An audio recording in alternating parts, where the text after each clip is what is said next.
Greetings, everybody. Welcome. Today it is Thursday, the 29th of January, 2026. It's just about 11 o'clock in the morning, UK time.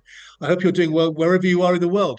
Welcome to this ISRM webinar in partnership with Risk to Solution and Resilience and the FAIR Institute with Dr. Gav Schneider, who's in Perth at the moment, and with Jack Jones, who's in the States. And Jack, thank you for coming in so early in the morning. I think about 6 o'clock in the morning, your time. I hope you've got your coffee lined up. And so today we're going to be talking about, for the next hour or so, organizational risk cultural standards. It's really interesting. I'm sure that pretty well everybody here is aware of the phrase. I know it from Stan McChrystal, who many of you know his work on leadership, though it's been said by other people. Tactics and strategy is interesting, but culture eats tactics and strategy for breakfast, lunch, and dinner. And it doesn't matter what your protocols and processes and procedures say. If you don't get the culture right, you're not in the game. So I think it's really interesting that today we're focusing on issues around the cultural aspects of that. And then we're taking it to another level. Because one of the things we need to do is we need to articulate that and formulate that in such a way that we can engage with it in a progressive and substantive manner. And so what we're doing is we're trying to take something which is conceptual and we're trying to rationalize it in a way that we can then engage with it in a way that has value and utility. And one of the ways you do that is you put some structure and framework around things, a methodology. And I'm really looking forward to today to hearing the thoughts of both Dr. Gabriel Schneider and Jack Jones on that, both of whom have spent a lifetime looking at that from various perspectives and putting it in ways and formats that have value to organizations around the world. And then what we're going to have is we're going to have an introduction from Jack and from Gav. We're then going to have a little discussion around that, and then we're going to open up the floor. So feel free to either share your thoughts in the chat, to put questions up. We're happy to have those, or to sort of contribute in any way you feel appropriate to the conversation. We will be sharing the edited recording of this at the end, and we will also be putting out a report around the lessons captured, which we'll be sharing as well. So that's enough from me. Why don't we start off with you, Gav? Gav, great to see you again. Gav was our first host when we started the ISRM. He hosted us in 2019 in October in Australia, set up the Australian chapter. Gav was our first chapter chair then, was then president of the Australia-New Zealand hub, is now president of the super hub between Australia, New Zealand, and APAC. So, Gav, you've certainly ridden that wave as we have as well. Great to have you here. Tell us a bit about what you're doing right at the moment and some of the issues that you think we're going to be talking around the ORCS standard. Thanks, David, and thank you everyone for joining us.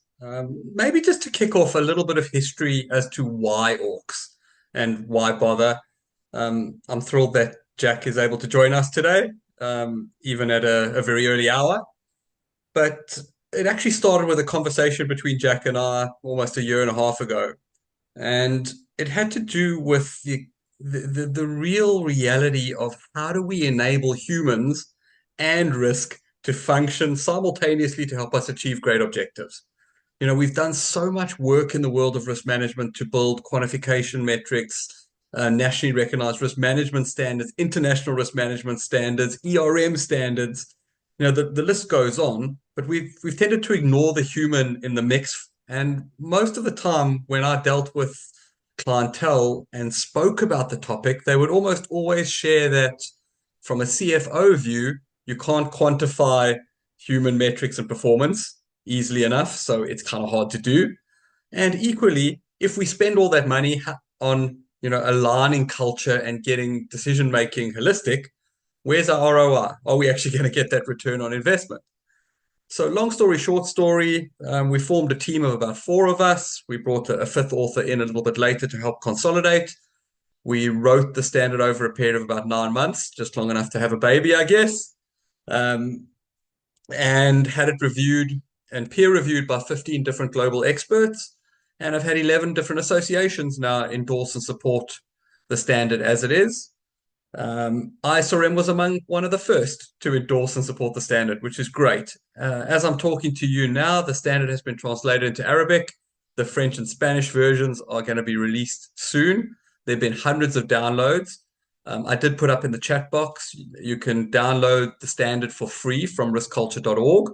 We have released it as a free and open standard, primarily for a few reasons, but I think strongly we need to remove the discussion around people versus process versus tech, and we need to be going, it's people, process, and tech in balance. Otherwise, we're not going to get sustainable high performance. And the ORCS culture standard comes with guidance and it comes with metrics to help you actually measure the different domains that we feel make up high performing risk culture in the modern world. So between Jack and I think we'll explore that through this discussion, and we welcome different questions from the audience as we go through it. Again, feel free to jump on, download the ORCS standard, because you might even have questions about it towards the end of the session. Thank you, David. Thanks, Gav. I think it's always good when people offer something for free to the community. I think there's real benefit to be had from that. The sharing of knowledge, the sharing of insight is a valuable contribution. So thanks for that initial oversight. Jack, do you want to tell us a bit about what you're doing and what you're involved in? So I'm emeritus chairman of the FAIR Institute, which is a community and organization, nonprofit organization we organized in the U.S. Almost, I guess it's 10 years now, and our whole purpose is to help our profession evolve in its ability to measure and manage risk effectively. And of course, you can have all the algorithms you want for measuring something like risk.